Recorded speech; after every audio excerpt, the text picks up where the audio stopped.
देश में कोई भी नेता अच्छे काम करने के लिए चलते हैं, ये बीजेपी के लोग टिप्पणी ही करते हैं। इस देश के प्रधानमंत्री जी जिस समय बोलते थे कि वोट फॉर इंडिया, उस समय उनको दर्द नहीं होता था। बीजेपी के नेता में तो सब बड़का बड़का बबे बैठल हैं, सब बाबा भविष्यवाणी करते हैं। जब रिटायर लोग हो जाता है तब गांव में आके अपना उलुल जुलुल बोलना शुरू कर देता है। यह लोग कहीं भी चल जाए उससे महागठबंधन के सेहत पर कोई असर नहीं पड़ेगा। वो दोनों चाचा भतीजा का मामला है। नमस्कार, मेरा नाम प्रेम है और आप लाइव स्ट्रीम देख रहे हैं। विपक्षी एकता की बैठक हुई, नाम निकलकर सामने आया इंडिया, पर अब इस इंडिया पे भी बीजेपी के लोग हैं वो सवाल खड़े कर रहे हैं। प्रधानमंत्री नरेंद्र मोदी भी टिप्पणी किए। आप सभी लोग जानते हैं। बात करने के लिए हमारे साथ आरजेडी के कद्दावर नेता विधायक रामबीर सदा हैं। कैसे देखते हैं इस टिप्पणी को? सबसे पहले तो मैं आपको धन्यवाद करता हूं। और जब भी इस देश में कोई भी नेता अच्छे काम करने के लिए चलते हैं तो ये बीजेपी के लोग टिप्पणी ही करते हैं। इनको काम में नहीं विश्वास है, इनको संसदीय प्रणाली में नहीं विश्वास है, इनको भाईचारा और एकता में नहीं विश्वास है, इस देश को एकता और अखंडता में नहीं विश्वास है। इनको सिर्फ विश्वास है अफवाह फैलाना, इनको सिर्फ विश्वास है इस देश को तोड़ना, इनको सिर्फ विश्वास है इस देश की सरकारी संपत्ति को बेचना, और इनको सिर्फ विश्वास है कि इस देश में धर्म के नाम पर हिंदू मुसलमान करके मस्जिद और मंदिर करके पुनः सत्ता में आना, यही इस देश के माननीय प्रधानमंत्री जी और माननीय गृह मंत्री जी को विश्वास रह गया है।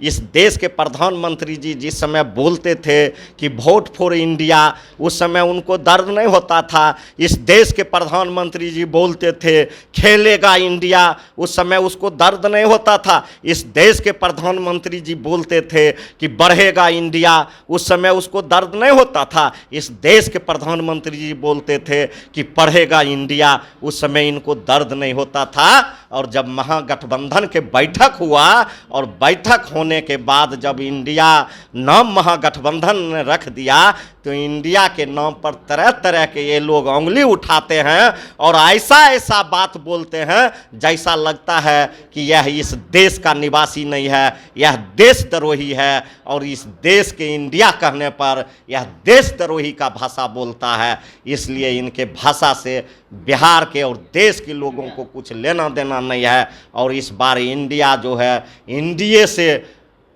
बहुत ऊपर उठ के उभरेगा और इस देश में समाजवादियों का झंडा बुलंद होगा।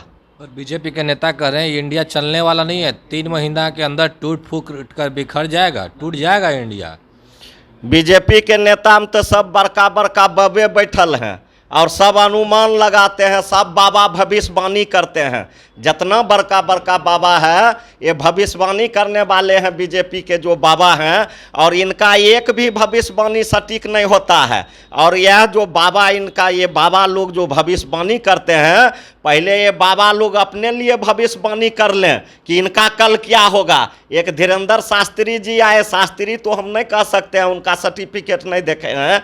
पंडित धीरेन्द्र जी आए थे यहाँ पटना में, वह हिंदुए राष्ट्र बना रहा था। भविष्यवाणी करता है जिस देश में महिलाओं को नग्न करके घुमाया जाता है, और उस देश के प्रधानमंत्री अगर यह भविष्यवाणी करता है उस देश के नेता, तो सबसे पहले इनको अगर थोड़ा सा भी इनके अंदर अगर मानवता है तो देश पर और महागठबंधन पर और चीज़ पर टिप्पा टिप्पणी छोड़ के यह सिर्फ जो है वहाँ जो जल रहा है वहाँ ध्यान देना चाहिए, नो कि इसको अभी टिप्पा टिप्पणी करनी चाहिए। यह देश के प्रधानमंत्री फेल हो चुके हैं, देश के गृह मंत्री फेल हो चुके हैं। यह इनका मुख्यमंत्री कहता है जहाँ पर घटना हुआ है मणिपुर में। पर बिहार के भी मुख्यमंत्री फेल हो गए। बीजेपी के लोग कर रहे हैं गुंडा राज आ गया, दिन दहाड़े लूट हो रही है, गोलियां चल रहे हैं, मर्डर हो जा रहे हैं। जिस मुख्यमंत्री जी कब इस्तीफा दें? जिस समय बीजेपी के लोग 15 साल से सत्ता में थे,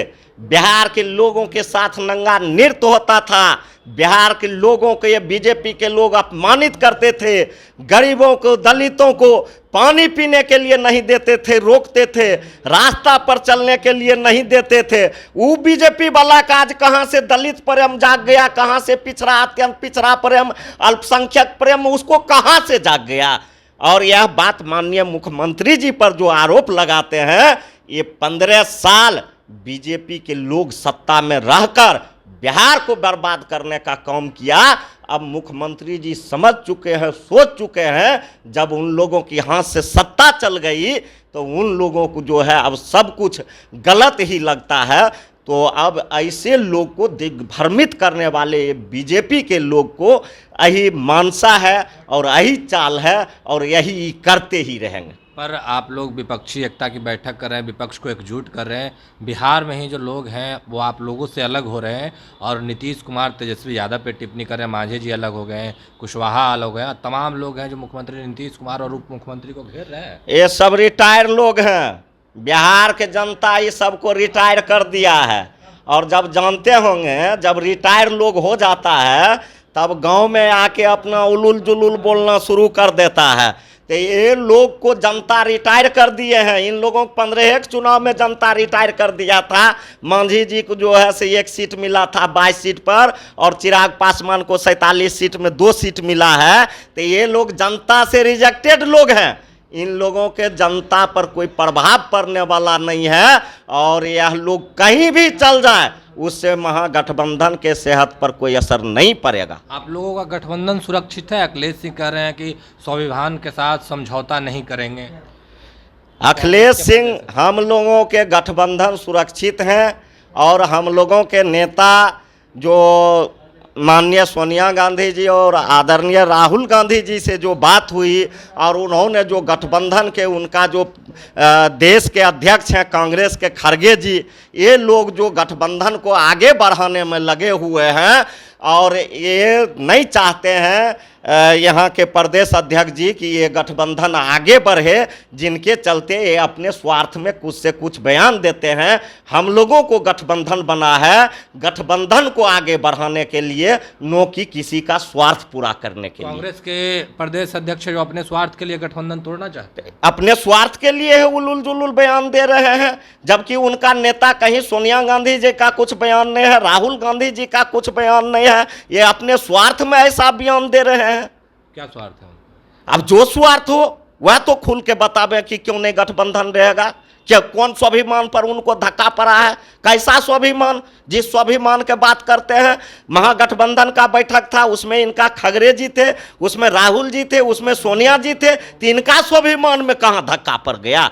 मंत्रिमंडल का विस्तार कभी लंबे ये बोले न मांगे न कि हमको मंत्री बनाइए, तो ये इस ढंग के बात काहे बोलते हैं घुमा के? डायरेक्ट अपना सोनिया जी से कहे, राहुल जी से कहे कि कांग्रेस का जो कोटा है उसमें हमको मंत्री बनाइए, तो ये घुमाने वाली बात काहे ये बोल रहे हैं? मंत्रिमंडल विस्तार करने की बात कर, मंत्रिमंडल विस्तार होगा ही, मंत्रिमंडल विस्तार करने की बात हो रही है, तो इनको काहे छटपटाहट है? इनको काहे इतना जल्दीबाजी है? और लोग राजद के लोग नहीं बोल रहे हैं, हमारे लेफ्ट के साथी नहीं बोल रहे हैं, हमारे जदयू के साथी नहीं बोल रहे हैं, तो इनको काहे छटपटाहट है? जब तक इनको मंत्री नहीं बनना है तो काहे छटपटा रहे हैं? अच्छा, चिराग पासवान और पशुपति पारस अब एनडीए के हिस्सा हो गए, तो क्या जो वोट बैंक है वो एनडीए के साथ हो गया लोगों का? यह बिहार की धरती है और सब दिन बिहार के धरती पर दलित पिछड़ा, अत्यंत पिछड़ा सब दिन बीजेपी और आरएसएस के विरोध में रहा है और इस बार भी बिहार की धरती एक गाथा लिखेगी और आने वाला समय में बिहार के धरती पर इस बार बीजेपी को पता चल जाएगा कि इंडिया गठबंधन क्या है और एनडीए गठबंधन क्या है। गाजीपुर सीट को लेकर दोनों चाचा भतीजा सामने है। ओ दोनों चाचा भतीजा का मामला है। ये बीजेपी के लोग कहते हैं बड़ी हम विकास करने वाले लोग हैं और बड़ी लंबा लंबा बात बोलते हैं। तो जमुई से लड़े न चिराग पासवान, काहे जमुई से भाग रहे हैं? बहुत नमहर नेता हैं, बहुत जमुई का विकास किए हैं, लड़के देखे इस बार। और कोई कहता है दोनों सुरक्षित सीट खोज रहे हैं कि कहाँ से हम चाचा भतीजा जीत जाए। इस बार वह कहीं से भी लड़ेंगे। इस बार बिहार की जनता उनको लोकसभा भेजने के लिए तैयार नहीं है। इस बार बिहार की जनता दोबारा नहीं गलती करेगा कि यह लोग बिहार के लोगों को वोट लेकर और बिहार के लोगों से ही प्रधानमंत्री जी से और गृह मंत्री जी से गाली सुनवाते हैं। ऐसे लोग को बिहार की जनता आने वाले समय में बहिष्कार करेगी और बिहार की जनता दिखा देगी कि इस बार इंडिया गठबंधन क्या है और एनडीए गठबंधन क्या है। तो तो चलिए, आरजेडी के विधायक थे रामवृक्ष सदा, तमाम सवालों का जवाब दिए, किस तरीके से जवाब दिए वो आप सभी लोग सुने, किस तरीके से चिराग पासवान, पशुपति पारस, उपेंद्र कुशवाहा, मांझी, सब पे इनका जवाब क्या कुछ आया वो आपने सुना। बाकी की तमाम खबरों के लिए बने रहे लाइव सिटी के साथ। धन्यवाद।